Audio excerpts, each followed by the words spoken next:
Jharkhand high court में मुख्यमंत्री हेमंत सोरेन और उनके करीबियों के सेल कंपनी मामले में दायर याचिका की वैधता पर आज फैसला सुनाया जाएगा। बता दें कि 1 जून को इस मामले पर झारखंड हाईकोर्ट में सुनवाई हुई थी और अदालत ने फैसला सुरक्षित रख लिया था। Chief justice doctor Ravi Ranjan और जस्टिस एसएन प्रसाद की अदालत में फैसला सुनाया जाएगा। सुप्रीम कोर्ट के मशहूर वकील कपिल सिब्बल ने हेमंत सरकार की ओर से अपनी दलील दी थी। सुनवाई के दौरान ईडी की ओर से तुषार मेहता ने पक्ष रखा था।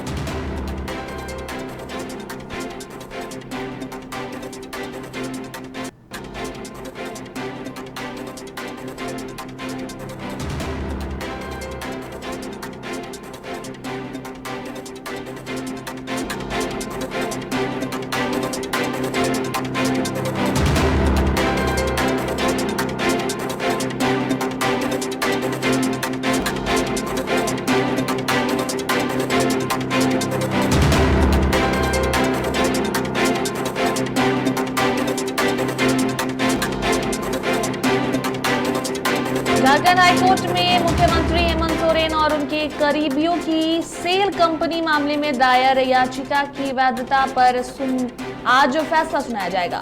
बता दें कि 1 जून को इस मामले पर झारखंड हाईकोर्ट में सुनवाई हुई थी और अदालत ने फैसला सुरक्षित रख लिया था। Chief justice doctor Ravi Ranjan और जस्टिस एसएन प्रसाद की अदालत में फैसला सुनाई गई। सुप्रीम कोर्ट के मशहूर वकील कपिल सिब्बल ने हेमंत सरकार की ओर से अपनी दलील दी थी।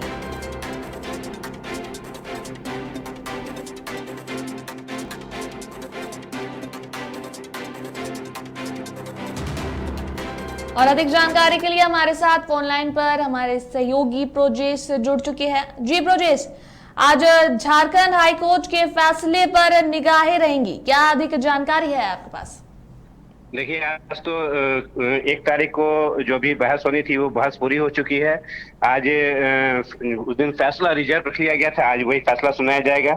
सबसे बड़ी चीज है कि जो मुख्यमंत्री हेमंत सोरेन और उनके करीबियों की जो सेल कंपनियों की बात है उसकी क्रेडिबिलिटी, उनकी वैधता के ऊपर सवाल उठाया गया था राज्य सरकार के द्वारा कि जो ये याचिका दायर की गई है ये किसी तरह से वैध नहीं है, क्योंकि जो याचिकाकर्ता है उन्होंने अपनी पहचान छिपाई है, सारी इंफॉर्मेशन नहीं दी है। राज्य सरकार के वकील कपिल सिब्बल का यही कहना था। लेकिन जो ईडी के वकील थे उन्होंने कहा कि अगर आप याचिकाकर्ता को छोड़ दिया जाए, आप याचिका पे ध्यान दीजिए कि किस तरह से राज्य में ईडी ने जो कार्रवाई की है उसमें ईडी को बहुत सारे प्रूफ मिले हैं कि। धन्यवाद प्रोजेश तमाम जानकारियों के लिए।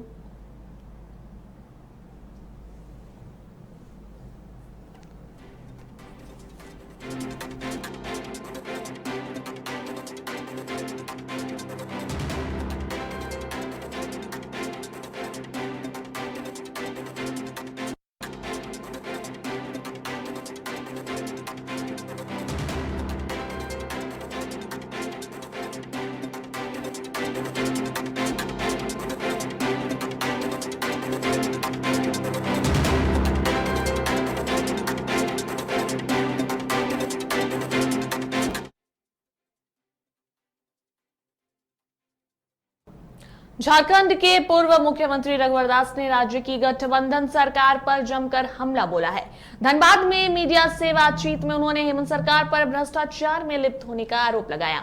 उन्होंने कहा कि झारखंड की सेवा 3.25 करोड़ जनता यह मानती है कि वर्तमान हेमंत सरकार जल जंगल और जमीन बचाने की बात कर सत्ता में आई थी, लेकिन यह सरकार झारखंड के जल जंगल और जमीन को बेचकर अपनी तिजोरी भर रही है। इस दौरान सांसद पीएन सिंह, धनबाद विधायक राज सिन्हा, बागमारा विधायक डुल्लू महतो सहित भाजपा के कई कार्यकर्ता मौजूद रहे। बागमारा के जुझारू संघर्षशील चंद्रशेखर अग्रवाल जी, भारतीय जनता इस पत्रकार वार्ता के सभागार में स्वागत करता हूं, अभिनंदन करता हूं। मैं अपने राष्ट्रीय दैनिक भास्कर से, अजय जी दैनिक जागरण से, गौतम जी टेलीग्राफ से, अभिषेक से, धर्मेंद्र जी हैं दैनिक भास्कर से, आज के इस प्रेस वार्ता में आप सबों के बीच सम्मानीय श्री पीएन सिंह जी,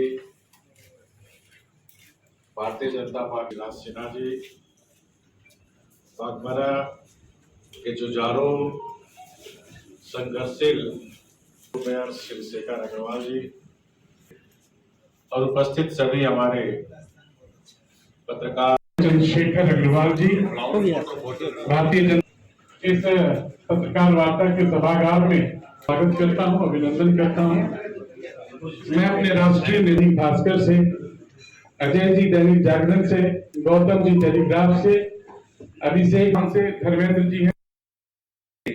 सरकार किसी की भी हो, अधिकारी तो वही रहते हैं।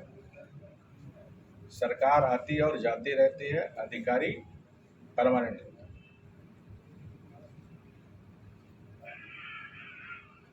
भ्रष्टाचार में डूबा हुआ जो हेमंत सरकार है कि हम चोर हैं तो आप भी चोर हैं। आप सरकार में हो, किसने रोका? और जहां तक पूजा सिंघल का मामला, आप सबको भी जानकारी होनी चाहिए, हमने कभी नहीं रोका। अगर रोका होता तो आज ये मामला कोर्ट में नहीं जाता। तो किसी भी अधिकारी की जब चाहे भ्रष्टाचार पे हो, चाहे वीडियो हो, सीओ हो, सेक्रेटरी हो, चीफ सेक्रेटरी, जब व्यभिचार भ्रष्टाचार करता तो दो एक्शन होता है, क्रिमिनल एक्शन होता है, एक विभागीय कार्रवाई। तो ऑलरेडी क्रिमिनल एक्शन चल रहा है। उसी क्रिमिनल एक्शन के तहत जब कोर्ट ने पकड़ा, ईडी को दिया, तो राम विरोध सिन्हा इंजीनियर ने कहा कि 5% कमीशन डीसी कार्यालय जाएगा। तो क्रिमिनल केस तो चल ही रहा था, उसी में न गया पूजा सिंघल, उसी में न गया राम विरोध सिन्हा जेल। दूसरा कार्रवाई चल रहा था विभागीय कार्रवाई। तो विभागीय कार्रवाई चलता है, रचनात्मक कार्रवाई करना, डिसमिस करना है कि सस्पेंड करना है, वो अलग पार्ट हो गया। क्रिमिनल जो इन्होंने किया था वो अलग पार्ट है। तो ऑलरेडी क्रिमिनल केस चल रहा था। विभागीय कार्रवाई में उस समय अपर मुख्य सचिव एपी सिंह की अध्यक्षता में, वो भी सेमी जुडिशियल होता है। उसमें किसी का आपका इंटरफेयर हो सकता है, मेरा इंटरफेयर हो सकता है, सेमी जुडिशियल होता है। तो उस समय जो साक्ष्य उनके पास था, उसने उसको अरे हमको उससे उसका आरोप से क्या मतलब? आप पत्रकार हो ना, बिना सिर पैर का अस्तरीन आदमी का मैं कोई जवाब नहीं देता। मैं अखबारी लाल नहीं हूँ भैया, मैं एक जिम्मेदार पर बैठा हूँ। ठीक है।